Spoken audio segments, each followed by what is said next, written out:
In northwestern Canada, at the end of the railroad, U.S. and Canadian engineers are rushing trucks, supplies, and road building equipment for the new Alaska Highway, pushing across the frozen Peace River before the river thaws. Here, from a tent city in the heart of the wilderness, the Army wages a war against nature and the elements. In 30 below zero temperature, they're blazing a trail for the construction of a 1,500-mile military highway from the United States to Alaska.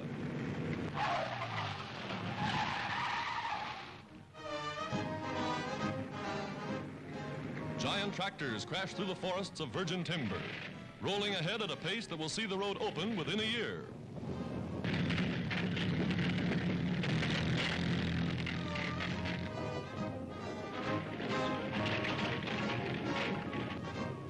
Highway to Alaska, for the nation that controls this strategic outpost holds the gateway to the world.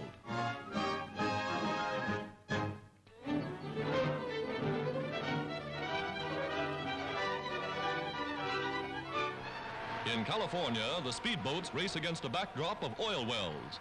After working all day on their war jobs, daredevil amateurs find relaxation behind the wheels of their roaring little motors. Today, they breeze around the nautical course in a regatta for the championship.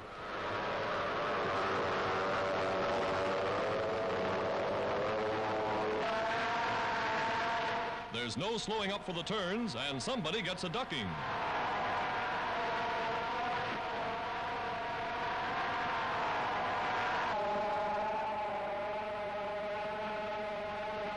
This is what you call real rough riding, and the spills are all a part of the thrills when the speedboats race for the gold trophy.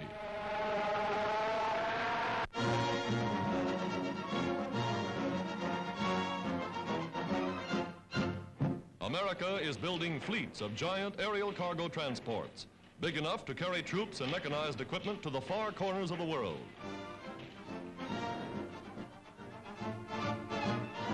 Called Commandos, the first of the mammoth airliners is tested by the Army. Just how many soldiers it can accommodate is a closely guarded secret of the U.S. Air Force. But this gives you a pretty good idea. Infantry of the air, flying direct to the scene of battle.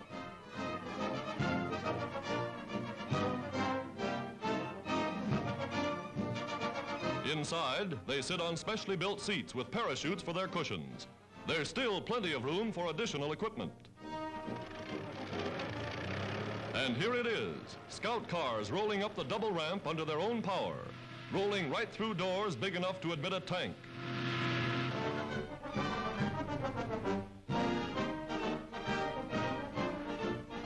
Commando's powerful nose points aloft.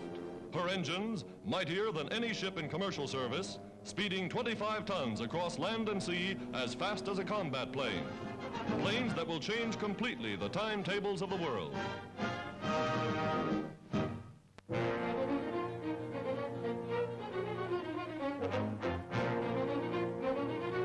Paramaribo, capital of Suriname, South American outpost of the Free Dutch, now cooperating with the United States and Brazil. Here, Netherlands Marines form the nucleus of a rapidly growing military force. In American-built tanks, they patrol this vital gateway to the Caribbean. Alert for any attack from sea, land, or air. Early in the war, the Germans scuttled a ship near the river's mouth in an effort to block navigation. For down this little stream come ships from the important bauxite mines in the interior. But the destruction of that vessel was in vain, and daily traffic increases as freighters ply back and forth through tropical wilds, bringing out the vital aluminum ore so necessary to the manufacture of war machinery. Gun crews keep their weapons ready. Every possible precaution is taken to speed unhindered the flow of the precious metal.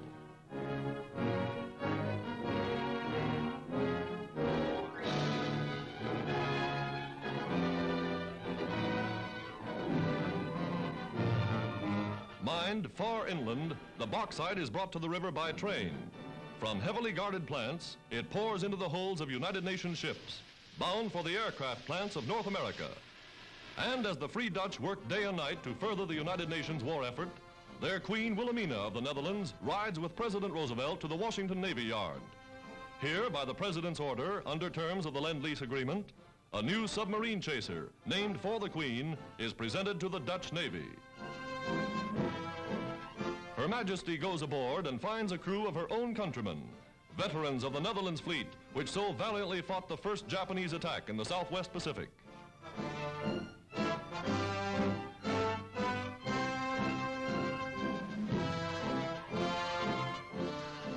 Now, ready for battle, the little warship is ordered for service with the U.S. Navy, proudly flying the flag of a people who have vowed to their Queen, no surrender.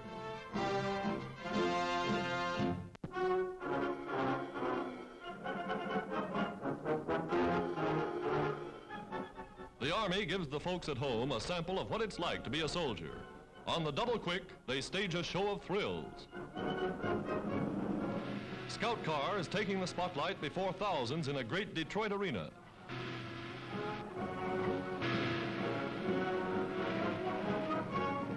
Tanks leaping into space.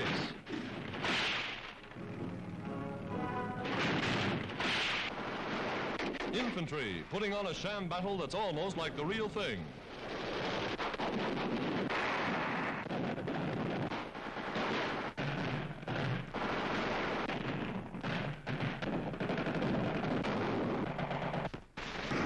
Climax in darkness.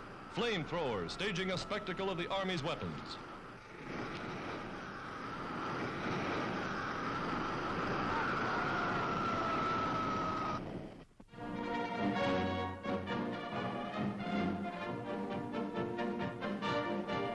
Promotion day at a U.S. Army flying field, somewhere in the West. Promotion day for a record force of aerial gunners, newly elevated to wear the stripes of Staff Sergeant. The commanding officer, General Robert Olds, impresses his air marksmen with the importance of their jobs. For in their sharpshooting eyes lies the safety of the bombers from attack by fighter planes.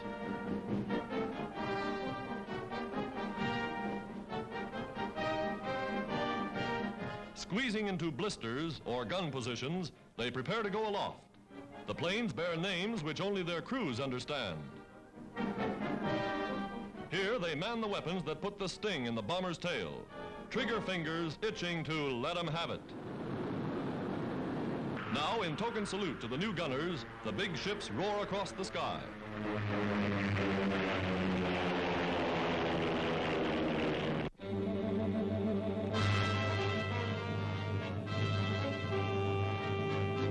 The famous American Kitty Hawk fighters are gaining quite a name for themselves with Australian aces.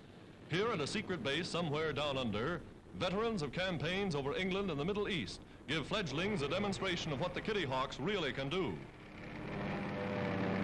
Taking off from runways hewn from the jungle, they roar aloft, the camera plane recording their dramatic flight in aviation scenes rarely equaled.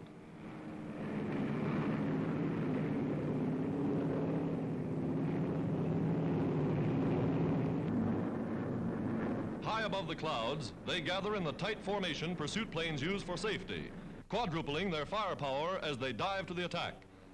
Victory roll, the flyer signal to his home field that he has met and downed an enemy plane in combat. Now, swooping across the aerodrome at incredible speeds, they stage a show that in peacetime would be sensational. Today, it's all a part of the grim, deadly job of war. Australian aces writing history in the skies.